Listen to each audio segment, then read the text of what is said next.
Hi అండి, welcome to my channel. వేసవికాలం వచ్చేసింది కదా, ఏదైనా చల్లగా తాగాలనిపిస్తుంది.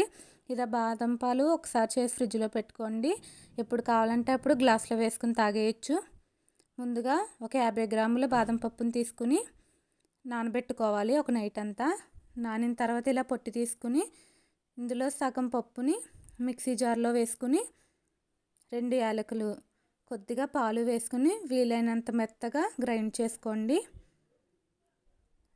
మిగిలిన బాదం పప్పుని ఇలా చిన్న చిన్న పీసెస్ కింద కట్ చేసి పెట్టుకోండి. ఒక గిన్నెలోకి కాచి చల్లార్చిన పాలని 1/2 లీటర్ వరకు వేసుకోండి.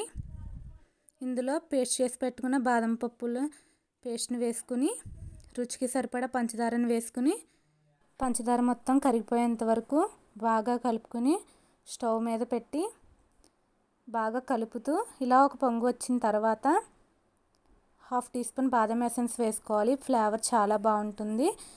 2 చుక్కల ఫుడ్ కలర్ని వేసుకోండి. ఇది ఆప్షనల్ మాత్రమే, కావాలంటే వేసుకోవచ్చు, లేదంటే స్కిప్ చేయొచ్చు. ఇందులోనే ముందుగా కట్ చేసి పెట్టుకున్న బాదం పప్పులను వేసుకోవాలి. ఇలా బాదం పప్పు ముక్కలను వేసుకోవడం వల్ల తాగుతుంటే ఆ పప్పులు పంటి కింద పడి చాలా టేస్టీగా ఉంటుంది. అంతే, స్టవ్ ఆఫ్ చేసుకుని 2-3 గంటలు ఫ్రిడ్జ్లో పెట్టుకుని తర్వాత సర్వింగ్ గ్లాస్లోకి వేసుకుని జీడిపప్పులతో సర్వ్ చేసుకుంటే ఎంతో టేస్టీగా ఉండే బాదం పాలు ready. Thanks for watching. Video నచ్చితే లైక్ చేసి సబ్స్క్రైబ్ చేసుకోండి.